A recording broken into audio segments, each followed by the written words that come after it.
This time, it's personal. Personal branding, that is.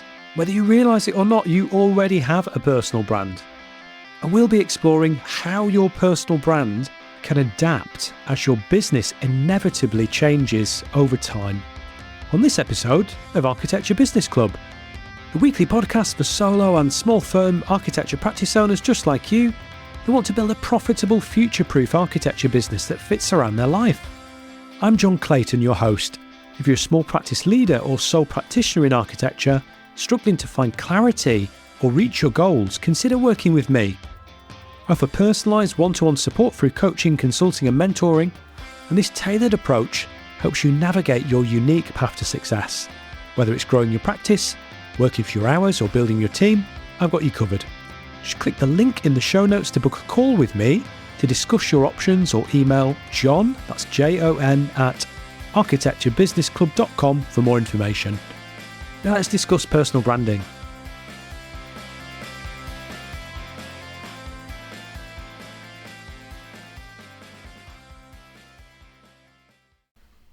Laura Pearman is an internationally recognised personal brand consultant with over a decade of experience helping leaders create impactful and authentic personal brands.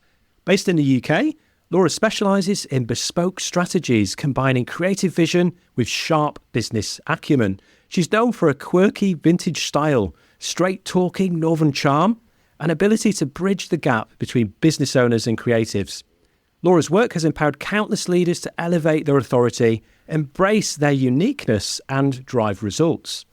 To grab a free copy of Laura's personal branding checklist, head over to laurapearman.com. Laura, welcome to Architecture Business Club. Thank you so much for having me. I have to say, I've been binging some of this content, John. I'm not even an architect. I've been loving the show, and I'm so happy to be here today. Oh, it's a pleasure to have you here. Thanks for tuning in. You know, I appreciate the support. Laura, before we dig into our topic, I know that we're both huge music fans. I know we have a shared love of music. You've rekindled something that you did back in your school days, haven't you? You've Yes. started playing the saxophone again. Yes. So I was a very lucky child in that my parents decided it was a good idea for me and my sister to learn an instrument alongside dancing and school.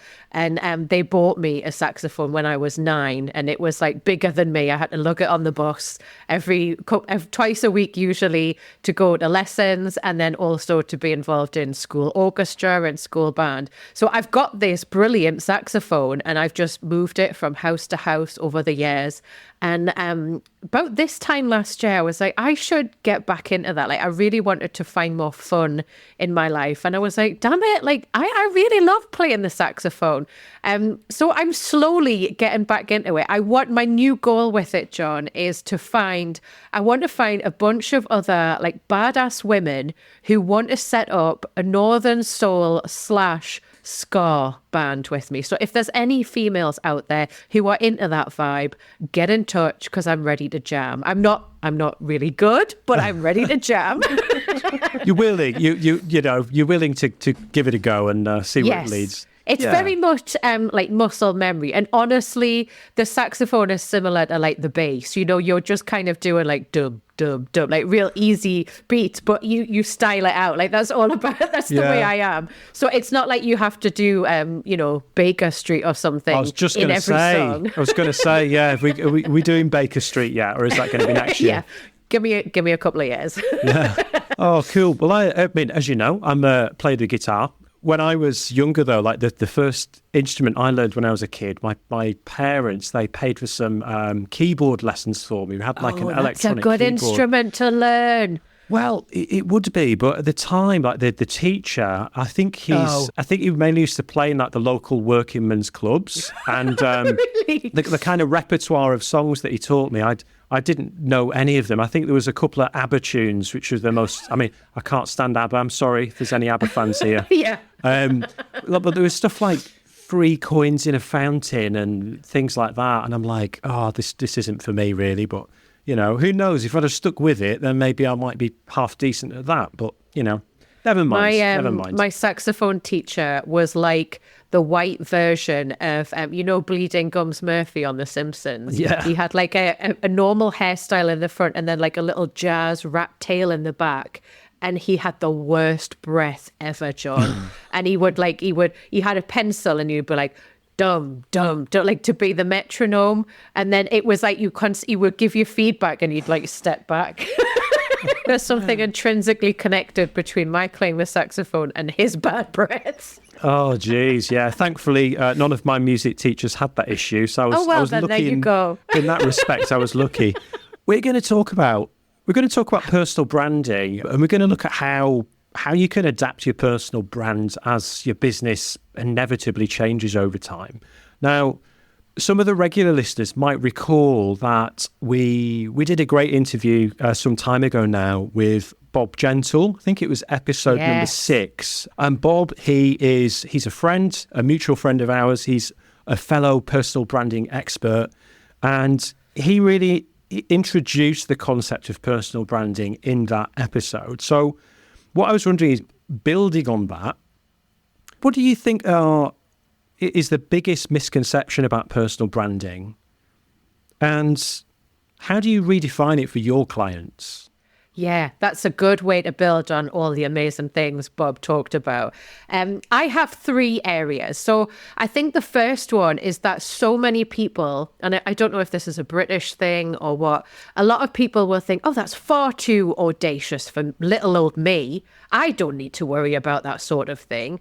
And then the flip, like the next stage of that is, but I don't want to be like a Kardashian. I don't want to be oversharing my life. The whole idea of being in this reality show that I've created myself gives me the icks. And then the other side of it is that I think a lot of people out there mistaken personal branding and personal branding strategy for creative fluff and a little bit of nonsense. So those are usually the 3 pushbacks that I get when I'm chatting with people about it at, a networking event or something like that. It's one of those things, and Bob talked about this too. You have a personal brand, whether you are willing to recognize it and accept it or not. And your personal brand is very intrinsic to, intrinsically connected with your reputation, but it's more than that. It's something that you can, if you craft it and take ownership for it, you can use it to propel your career or your business faster to higher extremes. So it's very much about the empowering part of accepting it that I think people have misgivings about. I love that. It's the thing about a personal branding that is, you mentioned that word creative fluff was that phrase that you used there. That it's. I think sometimes people feel like they have to show up in a certain way that's perhaps different to who they actually are, when actual fact the best personal brands, and they're authentic. That's the thing, isn't it? That if you can accept, if you can have that self-acceptance of who you are and be comfortable in your own shoes and to show up as who you are, then I think that's one of the best things about it. But it's not I always say, John, it's about avoiding this idea of creating a shtick. Yeah. I remember in my early days of business, you would see these people who had a shtick, a networking, you get up to do your 30 seconds or 60 seconds, your intro bit. And there would be these people in the room that had these cringy shticks. And I think people can think, oh, well, they're doing that personal branding thing. And it's like this silly, memorable thing. It's absolutely not that. You're right. It's about being authentic and being self-aware to think, right, how can I use my actual personality to propel myself? Yeah, I love that. You've summed that up really nicely. So what unique challenges do you think that architects and architectural designers in particular face when it comes to scaling their personal brand, and how can adapting their personal brand help them to stay competitive? Okay, good. I think really, like most markets, you've got to bank on the fact that it will change. If you're under the misconception that you're in your wheelhouse and that's it, and you're set now till retirement, frankly, you're kidding yourself. I think adaptation and evolution are integral to success. You've got to be willing to be aware of what's going on and then think strategically about how you're going to use that to help you on your journey towards your idea of success.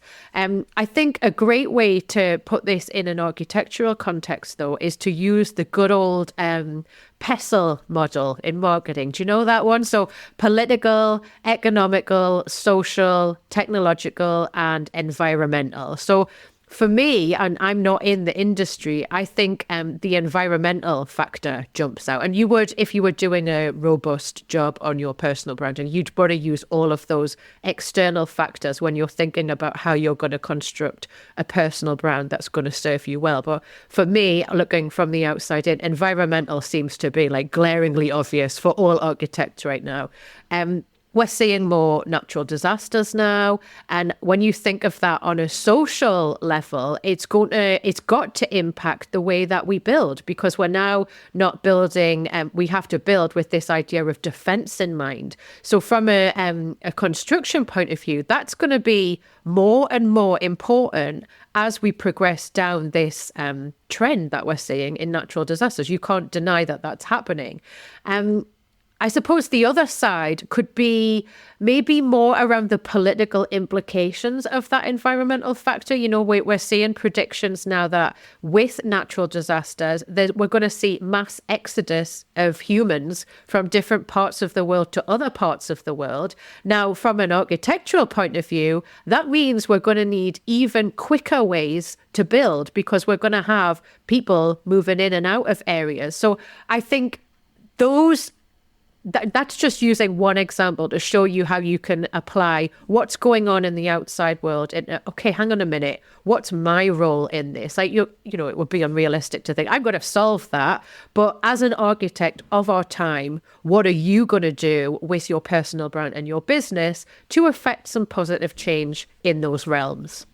I understand. So what you're saying is those, can you remind me of the acronym again that you mentioned? Yes, it's PESTLE, like pestle and mortar. Yeah. Pestle and mortar. Yeah. So political, economical, social, technological, and environmental. Like, obviously, you probably know way more than me the technological advancements and how that's affecting the architectural space. We've touched a lot on the environmental side and a little bit on the social factor. But I suppose another social factor off the top of my head would be people aren't moving out of homes anymore. We know we're getting this change now where things are probably returning to pre-war times, maybe, where older generations are choosing to stay at home. And that's usually got something, it's heavily involved with them helping with childcare for the third generation. So you've got these multi-generational houses. Let's talk about that in residential architecture. Like, things are changing. Yeah. So our personal brand and adapting our personal brand as our business changes, there's a number of factors there that you mentioned that if we can share our thoughts on those and we can talk about those things from our point of view, start conversations on that, then, I mean, that's, people will sometimes use that terminology of being a thought leader.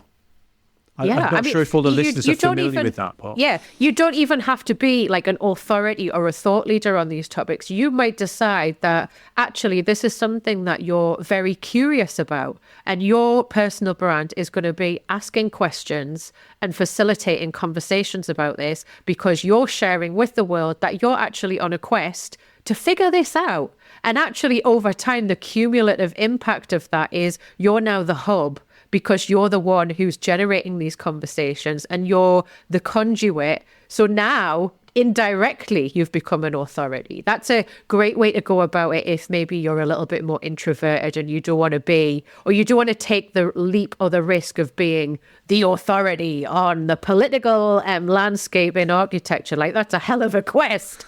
You might just be like a curious, bumble along with me while I figure this out. That could be your main narrative, and people will absolutely love that because they're going to relate to it. I think that's the thing, is that in terms of being relatable, that it's far more relatable for you to show up online asking curious questions that other people might have in their mind but might not be brave enough to ask, where you're just saying, look, I'm not saying I'm the expert here. I'm just saying that I'm curious about this thing and I want to open the conversation and be curious. And our mutual friend Bob Gentle, he talked about something similar, and he talked about this idea of being the student. Yes. And I love that, because if you're somebody that is more introverted, like myself, then it really helps get over some of those barriers to showing up, like the imposter syndrome that people often feel that stops them from showing up. Because it's like, look, you don't need to be the expert. You don't have to be the expert. You can just show up and ask the questions that other people are thinking and start some conversations. Yeah. Really powerful. Exactly. We were just talking about being in the pub, weren't we, I think, before we hit recording. It's that idea of being in a little gang in the pub and going, have you ever thought about this? It's just that, but on a more public landscape. Yeah, we do that all the time, don't we? Yeah, I love that analogy. It's such a great way to frame it. So, Laura, what are three of the most impactful actions that architects could take today to align their personal brand with their evolving practice if their business has been changing? What are three things that they could do? Ooh, okay. So maybe let's apply this previous example to build on that further. If you're an architect who wants to use their professional impact to affect some positive change in that realm that we've talked about, I think the 3 steps that I would advise doing together, or you could do on your own as a listener, is to really SWOT up, like become the student, like we've said. So really SWOT up on what is currently happening. Who are the movers and shakers that are investing money and time and maybe patents into building materials and building ideas based around environmental defense? What new inventions are going on? You can easily become a very good student by setting up a free Google alert so that you get an email every week with all of the latest news from around the world, specifically on that topic. So every week you have some time set in your diary where you just consume and read and understand. I think the next step from that would be taking that jump to put your head above the parapet and just talk about it online. So again, you can just be posing questions. You don't have to be saying like, this is the way it is, and I think that, and I'm going out on a limb and making this divisive declaration. You could just be like, learn about this. What do you guys think? Then you might want to build on that and start facilitating conversation. So you could contact the person who's invented this incredible brick or new type of cement or something that's flood proof and say, hey, like, I'm going to be the host. I don't know a lot about this, but you talk about this and you talk about that, and I'll facilitate this conversation. We'll document it and put it out there. The next step from that, and I think Bob might have touched on this, is to take all of that work and then position yourself in even more authority. So you've been this conduit host. Now, to build onto that and become like a studious authority, gather all of that data up and create a white paper. You might even want to commit to doing this big annual report every year that's completely free, that gives the architectural community on an international landscape all of the latest on this one specific environmental building for defense topic. And I guarantee within 3 years, you're going to be like a world thought leader because you're the one who's actually doing the work.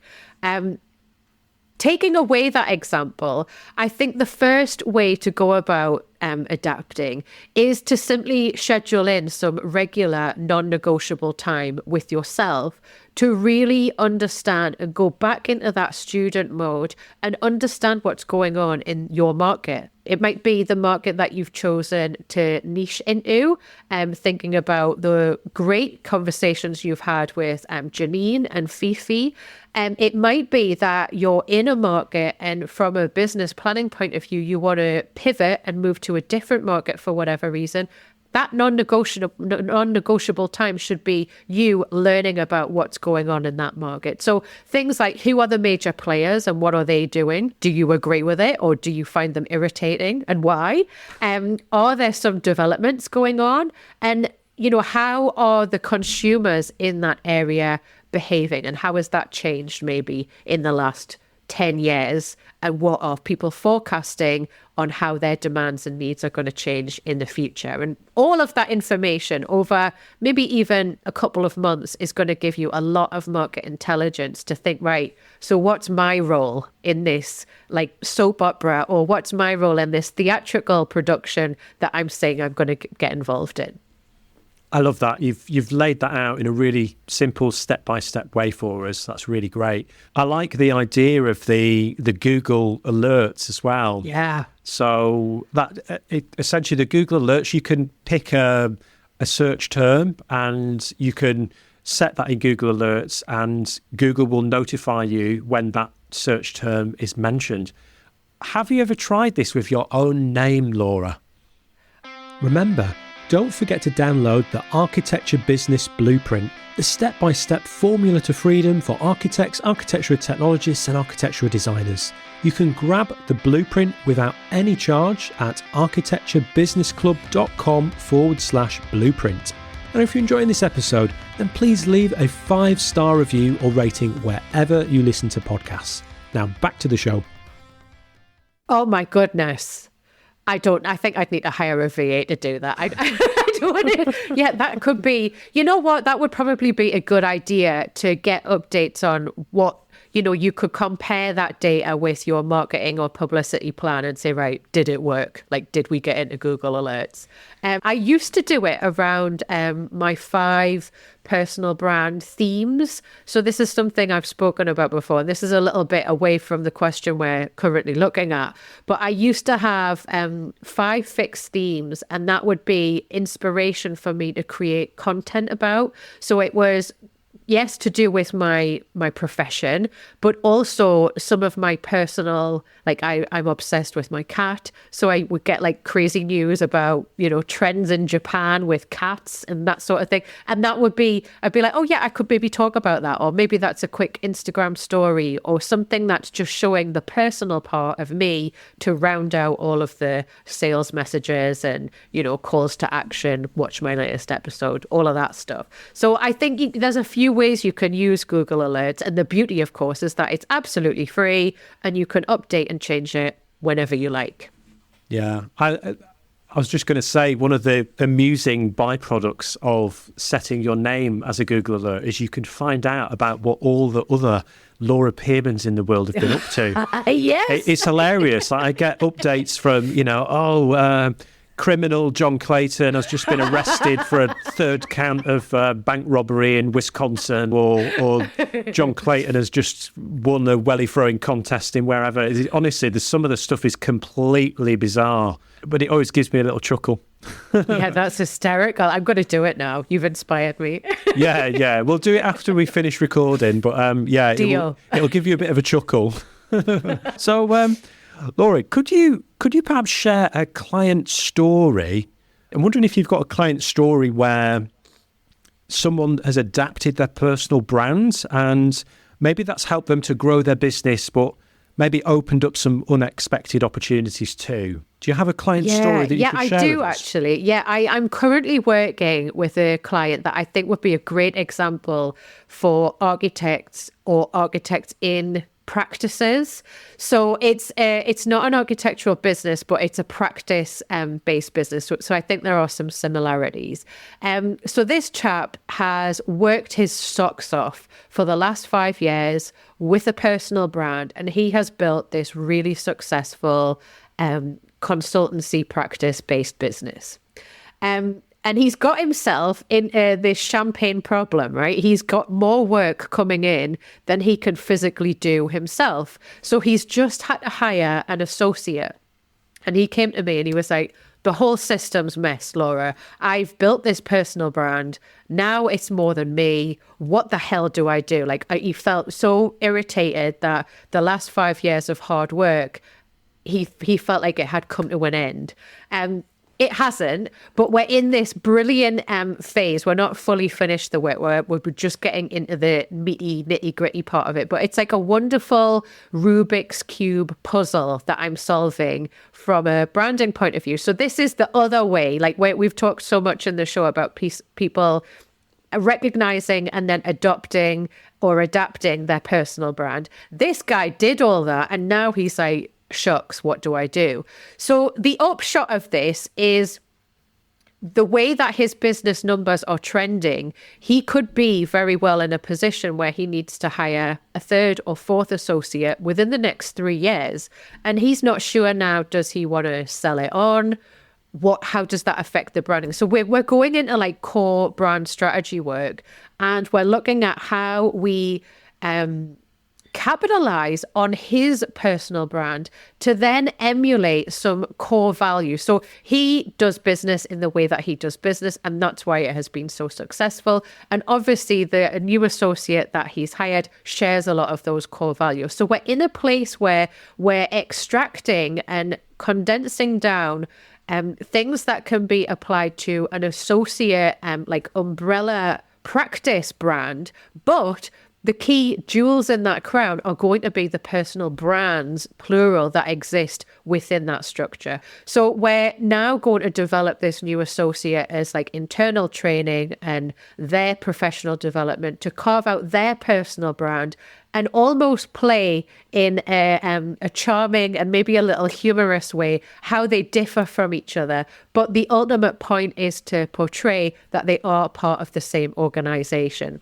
And the idea is when we get to the point that he's ready to hire the third or the fourth associate, we will have all of that training collateral figured out so that we can add them as a jewel to the crown, as opposed to thinking, right, we've got 3 or 4 different, very big personalities. How the hell does this fit together? So I guess the moral of this is that you have a personal brand, no matter how you slice it. Like, even if you're currently in an associate shaped business or a consultancy, what you bring to the table is your personal brand. And the businesses that are savvy to that and use that to their advantage are the ones that are going to succeed.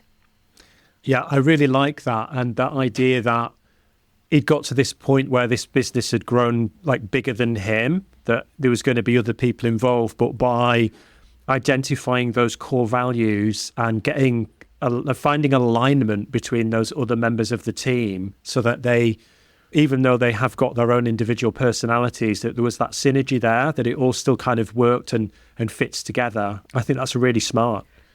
To use a terrible music example, it's the Spice Girls, isn't it?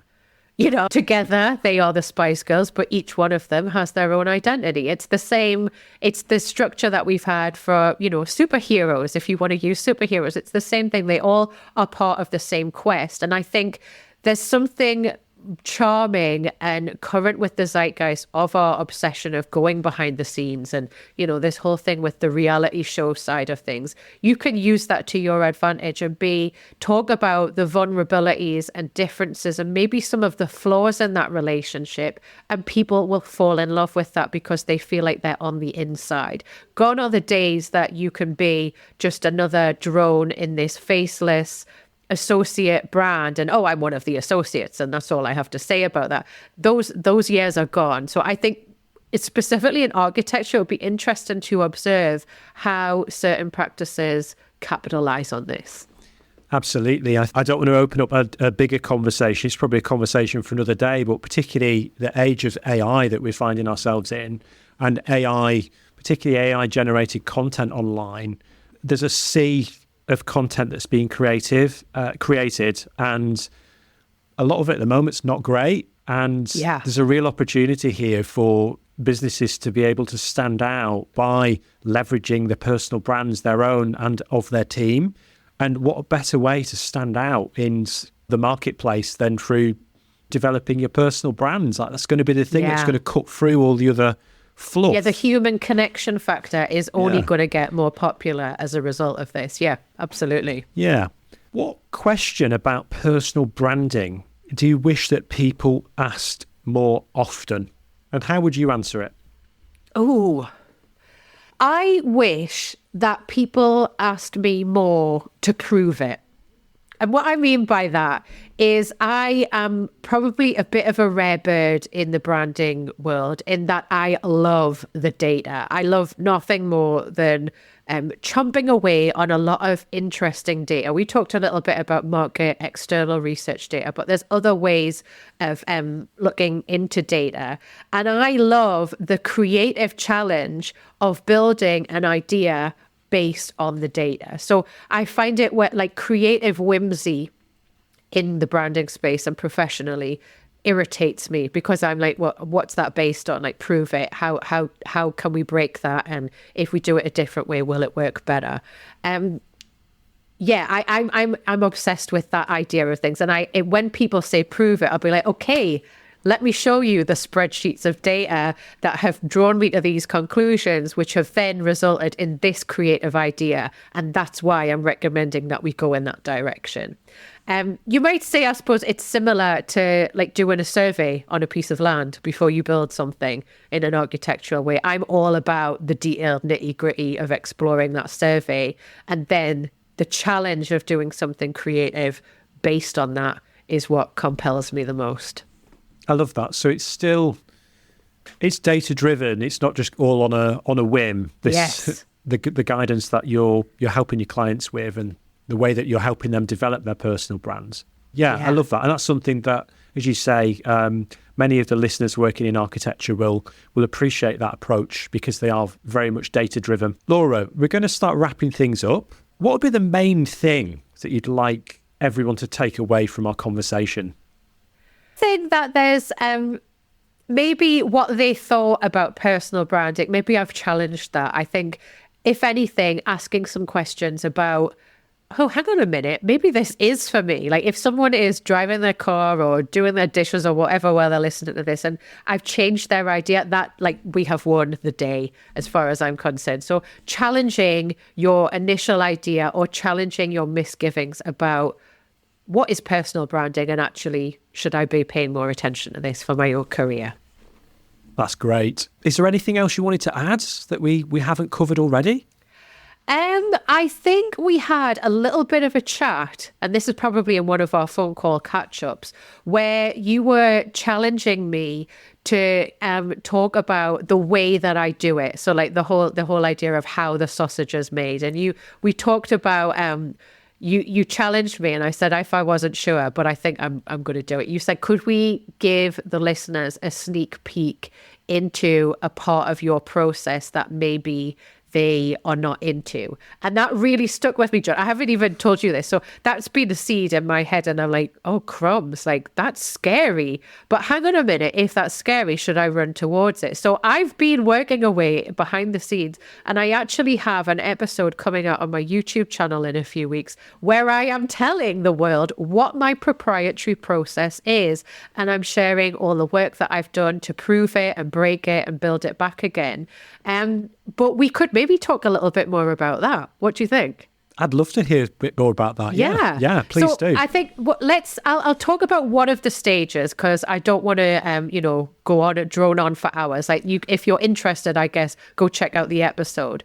But I think one of the areas that I think people overlook, and this is my approach as well, so it is personal to me, is I have this stage called the harmony stage. So this is where I do some of that systematic research that we've just talked about. And I extract like personal branding inspiration from key people within that same field and people who we have identified together are successful. But then to build on that further, I will go and find like harmonious counterparts in totally other industries. It could be like a celebrity, or it could be someone, I don't know, in the beauty industry or something. And I will extract a little bit from them as well. And we get to this point where we have this delicious mutant of inspiration, right? And it's one of my favorite stages. And I don't think we talk about it enough as personal branders. So I thought it would be interesting to share that is the lengths that I go to when it comes to researching other people to formulate a unique and interesting personal brand with somebody that when I work with them.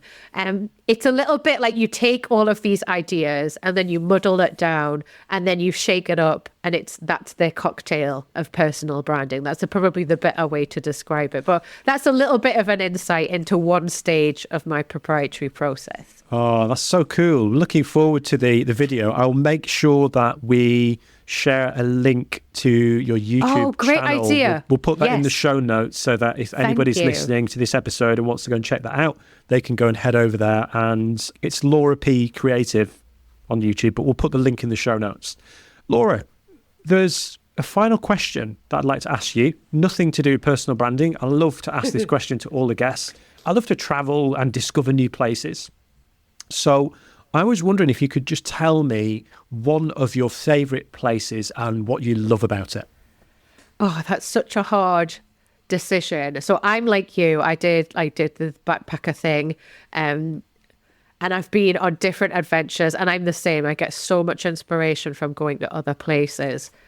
Let me see. I think one country that I'd love to go back to would be Vietnam. I backpacked there in like the early noughties, so I'm sure it's very different, like nearly 20 years later. But what I loved about Vietnam, so I kind of went around Southeast Asia. I think you've done a similar route. And when I got to Vietnam, it was so different to the other countries that I'd been to in Southeast Asia. And that was like really inspirational. Like, I love the fashion, I love the culture, the religion's different, the food is incredible. So I would love to go back there again, maybe do it in a little bit more of a bougie way this time and stay somewhere with like a nice bed and not in a hostel with a bunch of randoms. But I would love to go back there for sure. Oh, I'd love to go to Vietnam. I did spend a good bit of time traveling in Southeast Asia, but the countries I visited, I spent some time in Thailand and I visited Cambodia. And then I ended up, I flew out of Thailand to Hong Kong on my way to Australia. So it was a really cool trip, but I didn't make it to Vietnam, and I've not been back to Southeast Asia since. So, I mean, if anybody's listening and, I don't know, maybe they're based out in Southeast Asia and they need some support with either their personal brands or with their architecture practice, or maybe they need a speaker at their retreat or something. Or a saxophone player and a guitarist, John. We'll go for that. Absolutely, yeah. If they're going to pay for me to go over there, I will happily go and play. They might not like what they hear, but, you know, God loves a trier. Absolutely. So, Laura, I've really enjoyed this conversation. It's been so lovely to have some time to catch up with you and for you to share your expertise about personal branding with the listeners of the show. So it's been an absolute pleasure. So thank you so much for coming along. Can you please remind everybody, where is the best place for them to connect with you online? Oh, I'm a bit of a social butterfly. I think if you want to see the real quirky side of me, go to Instagram. But if you're interested in what we've spoken about today, I think that link to the YouTube channel is a great place to get a bit more of an understanding of what I'm about, how I show up. YouTube or Instagram. Fantastic. And can you just remind everybody about your personal branding checklist? Could you tell us a little bit more about that? So that's currently at the very top of my homepage, laurapearman.com. And I wanted to gift people some quick insight. Like, I'm very aware of how busy we all are. And if you've just listened to what we've talked about and you're like, maybe I should do something about this, but you have no idea where to start.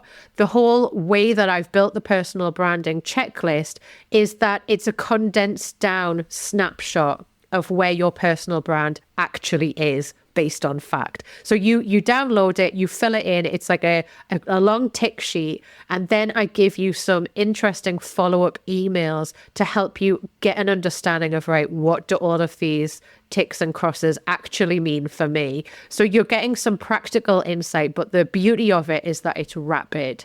So highly recommend that to anyone, and it is completely free. Oh, that's fantastic. Brilliant. Thanks again. Thank you so much, Laura. Thanks, John. It's been a pleasure. Next time, I'm joined by Derek Timms to discuss common outsourcing mistakes. Thanks so much for listening to this episode of Architecture Business Club. If you liked this episode, think other people might enjoy it, or just want to show your support for the show, then please leave a glowing 5-star review or rating wherever you listen to podcasts. It would mean so much to me and makes it easier for new listeners to discover the show. And if you haven't already done so, don't forget to hit the subscribe button so you never miss another episode.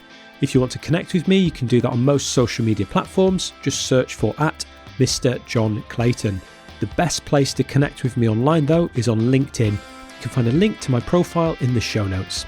Remember, running your architecture business doesn't have to be hard, and you don't need to do it alone. This is Architecture Business Club.